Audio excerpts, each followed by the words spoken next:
adik-adik. Kayaknya kurang kencang suaranya. Shalom adik-adik. Yuk, pagi ini kita mau mulai ibadah kita. Tapi sebelum itu kita mau nyanyiin satu lagu. Kita mau nyanyiin lagu Selamat Pagi Bapak. Semuanya dalam posisi berdoa ya. Lipat tangannya, tutup matanya.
Adik-adik kita memulai lagunya dari awal, semua lipat tangannya.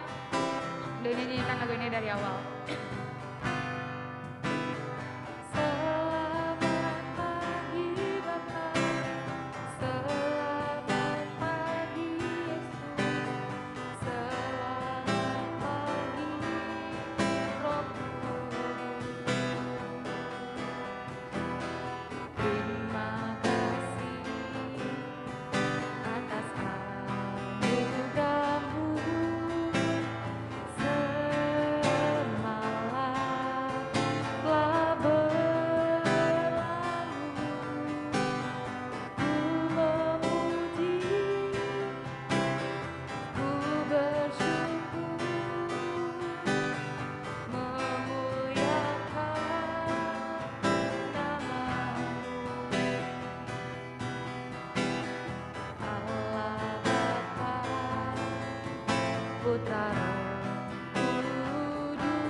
Adik-adik yang ada di sini, yang ada di rumah, semua ikutin jejak berdoa ya. Tuhan Yesus, sebentar kami akan memulai ibadah kami.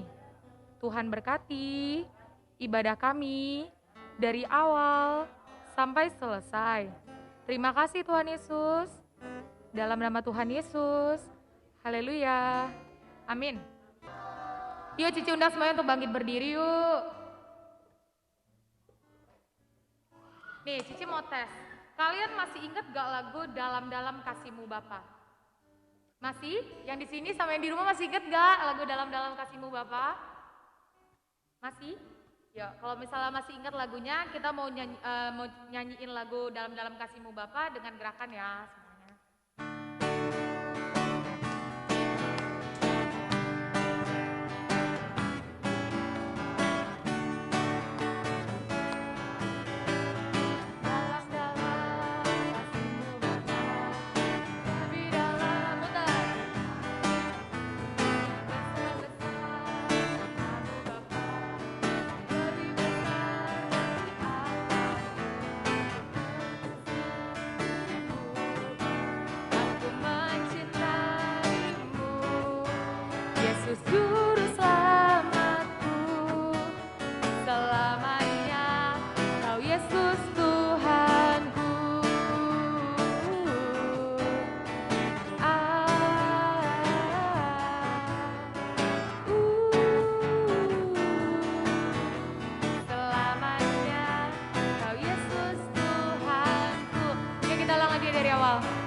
Aku mencintaimu, Yesus Juru Selamatku. Selamanya Kau Yesus Tuhanku.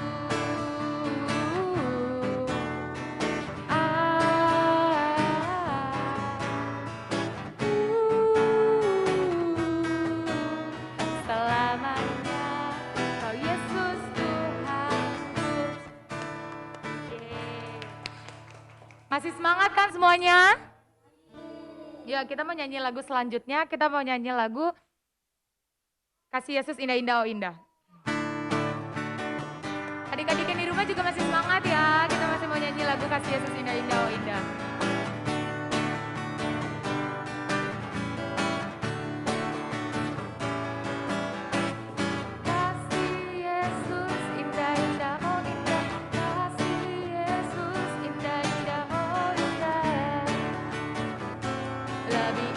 Dari pelangi, lebih indah dari bintang di langit, lebih indah dari bunga di padang.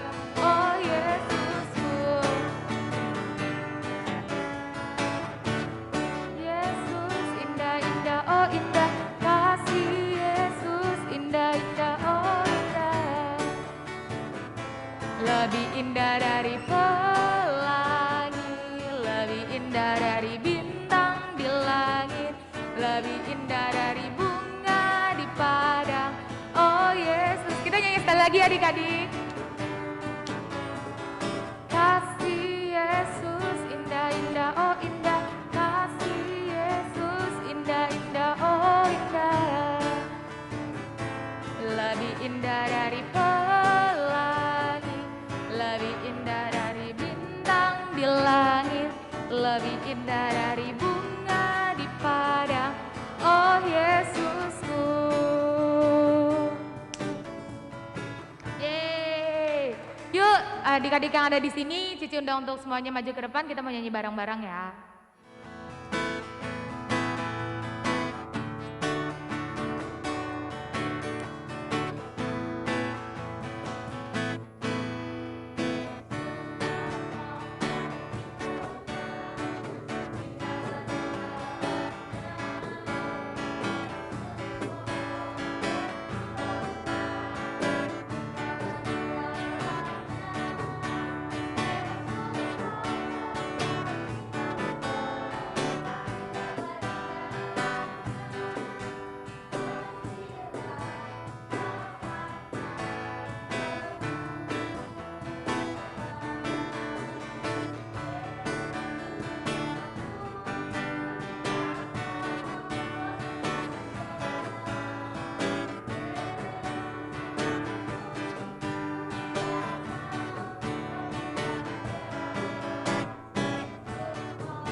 Adik-adik kita mau dengerin firman Tuhan, tapi sebelum itu kita mau nyanyiin satu lagu Samuel Kecil.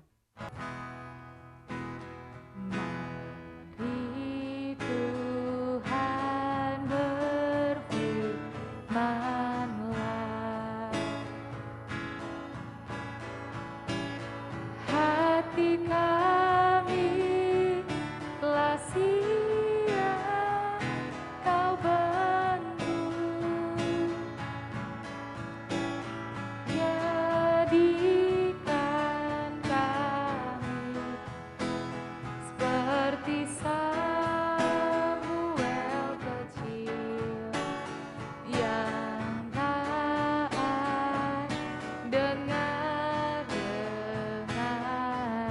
Ya adik-adik kita mau nyanyi lagunya ulang. Mari Tuhan berfirman-Lah, hati kami telah siap Kau bentuk, jadikan kami seperti Samuel kecil yang taat dengar-dengaran.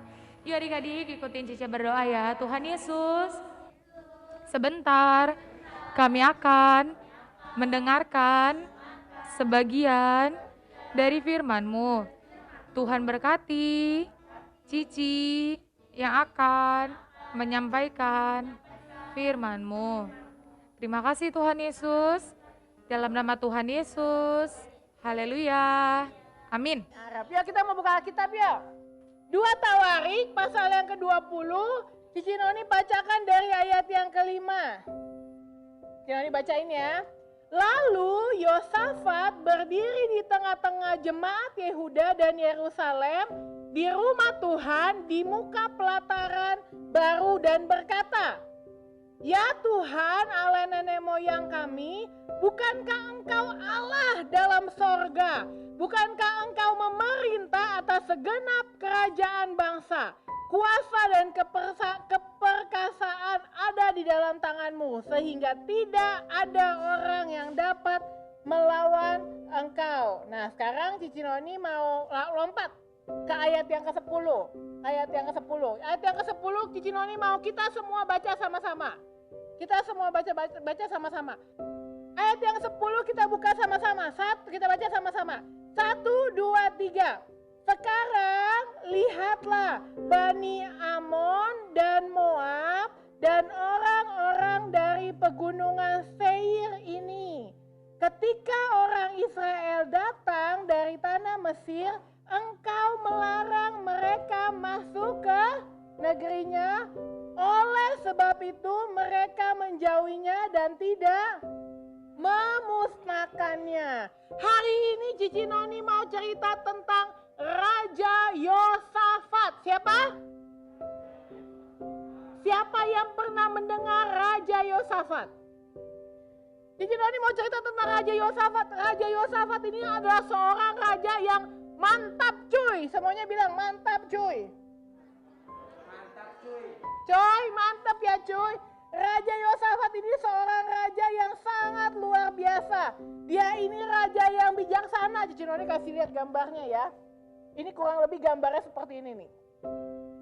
Tuh, bisa balik nggak nih? Nggak bisa, nih. Ini Raja Yosafat ya. Nih, Raja Yosafat. Yang ini nih yang lagi duduk. Yang pakai baju warna kuning. Ini Raja Yosafat. Raja Yosafat ini menjadi raja yang bijaksana. Dia ini bikin peraturan adik-adik. Dia bilang begini, semua rakyatku, kalau kamu mau menjadi warga negara di sini, kamu harus mengasihi Tuhan, taat kepada Tuhan. Kamu harus berdoa sebelum makan. Kamu harus berdoa sebelum tidur. Setiap pagi mesti berdoa bersama-sama dengan keluarga. Yosafat adalah orang yang sangat mencintai Tuhan. Waktu zaman kerajaan dia, waktu dia menjadi raja, semua orang taat. Kalau dia makan, dia ini semua orang harus berdoa. Dia berdoa di hadapan Tuhan. Tuhan tolong bangsaku, Tuhan tolong kami. Hidup dia taat dan dia sangat mencintai Tuhan. Itulah si Yosafat. Tapi bukan berarti dia gak punya musuh. Karena dia mencintai Tuhan dan dia taat sama Tuhan, dia mau jalannya itu jujur terus. Dia mau hidupnya taat aja. Dan kalau waktu dia hidup taat, orang-orang ada yang gak suka sama dia. Akhirnya ada orang nih, ini kan Yosafat nih memegang kerajaan Yehuda nih. Ini Yehuda nih ya di sini ya. Nih ya Yehuda ya, di sini Yehuda nih. Ini Yosafat jadi raja di sini nih. di Yehuda. Di Yosafat ini, di Yehuda ini punya tetangga. Tetangganya ini namanya bangsa Edom, bangsa Moab, dan bangsa Amon. Ini tetangganya nih. Tetangganya persis di sebelah. Kayak kita kayak Singapura. Kita sama Singapura cuma sebentaran doang. Ya, cuma naik pesawat paling 1 jam. Cuma ada kapal laut, kapal pesawat. Kalau naik kapal laut juga bisa. Berhentinya di Batam. Di Batam naik kapal laut sampai ke Singapura. Ya, nah ini sama.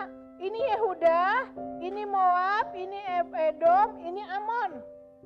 Ini 3 bangsa ini nggak suka sama si Yosafat. Nggak suka sama kerajaan Yehuda. Kenapa nggak suka? Karena Yehuda ini merupakan satu bangsa yang sangat besar. Sangat kuat. Dan orang-orangnya, karena dia mencintai Tuhan, berkat Tuhan ada bersama-sama dengan bangsa Yehuda. Orang-orang nggak suka. Suatu saat ada bangsa yang sangat besar, ada pasukan yang sangat besar datang menyerang Yehuda. Yaitu bangsa, tahu nggak dari mana? Dari Edom, dari Moab, dan dari Amon. Ini 3 bangsa bersatu mau menyerang Yehuda. Wah, jadi si Yosafat harus membikin dan menyusun strategi bagaimana caranya. Satu negara harus melawan 3 negara. Dari Moab, dari Amon, dan dari Edom. Si Yosafat bingung gimana caranya. Pasukan dia gak banyak. Pasukan dia hanya sedikit.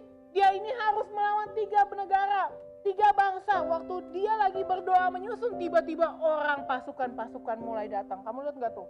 Kayak semut di belakang tuh. Iya kan? Lihat nggak dari semut, kayak semut tuh. Ini. Wah, pasukannya kayak semut kecil-kecil. Banyak, siap melawan bangsa Yehuda, melawan Yosafat. Kira-kira Tuhan bela Yosafat nggak? Hah? Yosafat mencintai Tuhan, mengasihi Tuhan. Dibela nggak sama dia? Sama Tuhan? Pasti. Yosafat pikir nih caranya, Tuhan kasih saya hikmat Tuhan. Bagaimana caranya saya bisa melawan? Dia berdoa, dia bingung. Dia bilang bagaimana caranya ini saya melawan pasukan yang begitu banyak. Ini pasukannya banyak banget. Saya cuma bangsa Yehuda, pasukan saya nggak banyak. Bagaimana ini Tuhan caranya? Waktu dia berdoa, tahu nggak Tuhan bilang apa sama Yosafat? Tuhan bilang begini sama Yosafat. Kumpulkan semua orang-orang per keluarga, suruh dia diam dan berdoa. Berdoanya bukan cuma doa, tapi naikkan ucapan syukur dan nyanyikanlah. Baca di ayat yang ke-21. 2 Tawarik 20 ayat yang ke-21 firman Tuhan bilang begini. Setelah ia berunding dengan rakyat, ia mengangkat orang-orang yang akan menyanyi nyanyian untuk Tuhan dan memuji Tuhan dalam pakaian kudus yang semarak pada waktu mereka keluar di muka orang-orang bersenjata sambil berkata, ayo kita baca sama-sama, 1, 2, 3. Nyanyikanlah nyanyian syukur bagi Tuhan, bahwasanya untuk selama-lamanya kasih setianya. Yosafat kumpulin orang-orang, Yosafat bilang ini, oke, semua pemuji-pemuji kumpul. Waktu pasukan mulai datang, Yosafat bukan bilang ini, siapin senjata, pukul senjatanya. Kalau si Yosafat ini, dia ini mau nggak siapin strategi perang, nggak siapin suruh tusuk, enggak. Yosafat nggak bilang sama rakyatnya, kamu pegang senjata ya. Kalau pasukan datang kamu bunuh ya, enggak. Yosafat nggak bilang begitu. Tapi Yosafat bilang begini, kalau pasukan itu datang, kamu semua harus menaikkan pujian, harus bernyanyi. Apa nyanyinya? Nyanyikanlah nyanyian syukur bagi Tuhan, bahwasanya kasih setianya. Wow, Yosafat nggak suruh yang namanya berperang. Yosafat nggak suruh tinju orangnya, Yosafat nggak suruh tendang orangnya, Yosafat nggak suruh bunuh orangnya, tapi Yosafat bilang, nyanyikanlah nyanyian syukur bagi Tuhan, bahwasanya untuk selama-lamanya kasih setianya. Coba ya, Ayat yang ke-22 bilang begini. Ketika mereka mulai bersorak-sorak dan menyanyikan nyanyian pujian, dibuat Tuhanlah penghadap terhadap Bani Amon dan Moab dan orang-orang dari pegunungan Seir yang hendak menyerang Yehuda. Sehingga mereka apa? Sehingga mereka terpukul kalah. Jadi Yosafat gimana caranya mengalahkan tadi Bani Amon, Edom dan Moab? Gimana caranya? Nyanyikan nyanyian syukur. Jadi waktu si Yosafat bilang, ayo bernyanyi nyanyian syukur, ayo naikkan pujian syukur, ayo naikkan persembahan syukur. Tuhan membuat bangsa-bangsa itu menjadi kalah. Terus habis itu di ayat yang ke-24, ketika orang Yehuda tiba di tempat peninjauan di padang gurun, mereka menengok ke tempat laskar itu.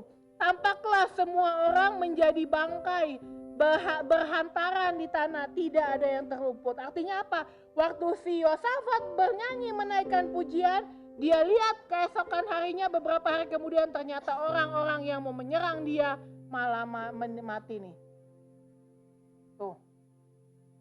Dia ngeliat, wah, Yosafat apa yang dia lakukan? Dia hanya ngapain? Menaikkan pujian. Dan kamu tahu nggak, mulai hari itu tempat itu disebut sebagai lembah pujian, di mana Tuhan membela bangsa Yehuda karena bangsa Yehuda memuji Tuhan. Hebat nggak sih Tuhan ini? Hebat nggak Tuhan kita? Dia nggak bilang begini, ayo Yosafat siapin strategi, kasih pedang, kasih perang. Enggak, Yosafat cuma bilang begini, ayo naikkanlah nyanyian syukur. Jadi dalam apapun yang kita lakukan harus ada ucapan syukur, berterima kasih sama Tuhan. Cici Noni baru ulang tahun kemarin. Waktu Cici Noni ulang tahun, Cici Noni punya keponakan seumuran sama kalian, kecil-kecil. Keponakan Cici itu paling nggak bisa ngelihat lilin yang nyala. Kalau ada lilin yang mau dia lakuin ngapain? Makan? Enggak, dia apain? Ditiup. Kalau semua orang udah nyanyi Happy Birthday to you, ada lilin yang nyala nih, langsung semuanya datang ngumpul. Keponakan yang kecil-kecil mau ngapain? Mau tiup. Yang ulang tahun siapa? Cinoni. Yang mau tiup siapa? Orang lain. Yang mau tiup Cinoni. Cuman yang pengen tiup ini nih banyak banget. Rasanya nggak bisa ngelihat ada lilin nyala gitu. Nggak bisa ngelihat ada lilin nyala. Kalau Cici Noni nih sekarang nih, ayo kita tiup lilin yuk, pasti kamu semua senang. Iya nggak? Kenapa senang?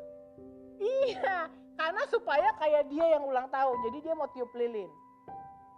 Nih, ini api ini bagaikan semangat. Api ini bagaikan semangat. Biarlah api kita ini jangan padam. Orang lain mau niup-niup, orang lain mau matiin semangat kita. Biasanya kita ibadah, tiba-tiba kita di rumah, aduh rasanya lemes ya, rasanya kayak aduh kok kayak begini ya, jalan-jalan gak bisa Cici, aku gak bisa kemana-mana, liburan juga ya udah di rumah aja, mentok-mentok cuma sekarang kalau diajak ke Indomaret aja udah bersyukur. Indomaret aja udah bersyukur. Aduh aku ke taman gak bisa, bersyukur kamu bisa diajak ke gereja loh, betul gak? Kita ini orang-orang kadang-kadang pingin memadamkan semangat kita. Aduh udahlah Ci, ya udahlah belajar online mau bagaimana, ya udah sinyal jaringan nggak ada, ya udahlah. Habis gimana? Seakan akan api kita ini mulai dipadamkan. Tapi Cici Noni mau bilang, jangan biarkan api kamu mulai padam. Sebelum api itu padam, harus ngapain? Nyalain lagi. Harus ngapain kata firman Tuhan? Menyanyikan nyanyian syukur. Nyanyikanlah nyanyian syukur bahwasanya untuk selama-lamanya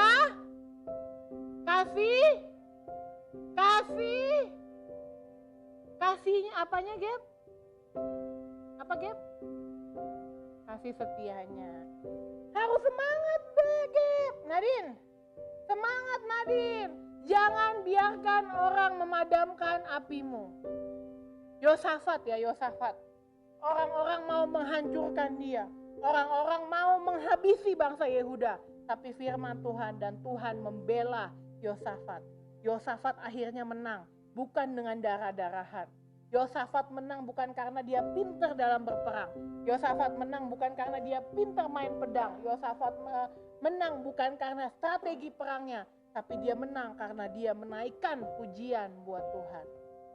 Dan hari ini jangan biarkan semangatmu padam. Hari ini jangan biarkan kita loyo. Ya udahlah, ya udah beginilah sampai nanti aku gede, ya udah begini terus main game di rumah. Enggak.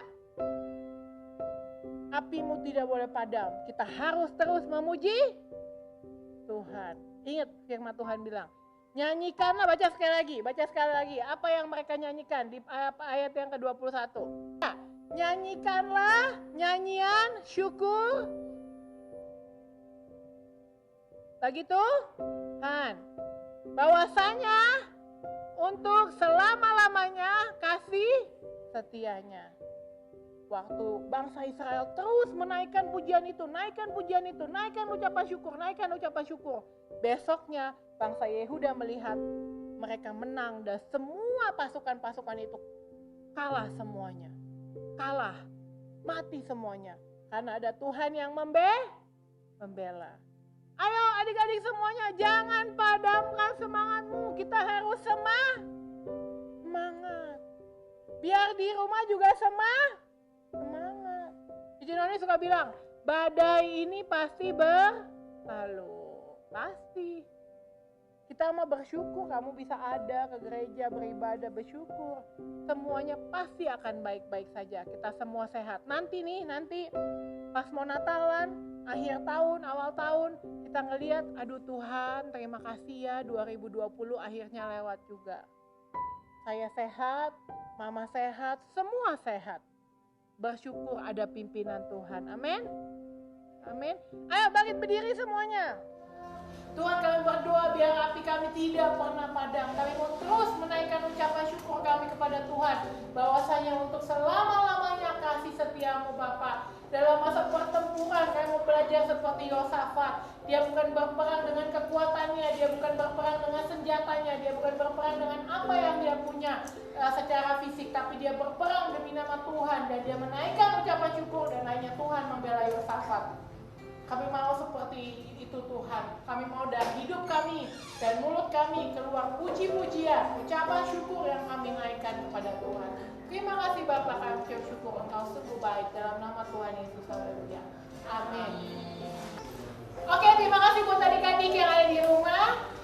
Cici Noni berharap nanti kita bisa bertemu lagi dan Cici Noni mau ingetin kita akan ada Natalan di Perniagaan tanggal 13 Desember, di Dutamas tanggal 20 Desember. Jamnya itu sesuai dengan jam ibadah kalian. Kalau misalnya adik-adik datangnya pagi atau siang boleh. Tapi kalau sore, yang sore akan digabungin. Kamu boleh datang ke pagi atau ke siang, nggak masalah ya. Jadi tanggal 13 Desember untuk di Perniagaan, tanggal 20 di Dutamas. Jamnya sesuai dengan biasanya jam ibadah kalian. Begitu juga dengan Tunas Remaja atau Dunamis Ero. Tanggal 13 di Perniagaan, tanggal 20 di Dutamas. Sesuai dengan jam ibadahnya adik-adik semua. Kalau jam 8 atau jam 7 ya sesuai dengan jam itu ya. Kalau yang sore semua akan digabung, kalau nggak ke pagi ke siang. Itu aja pesan dari Cinoni, sampai ketemu lagi. Tuhan Yesus berkati. Shalom.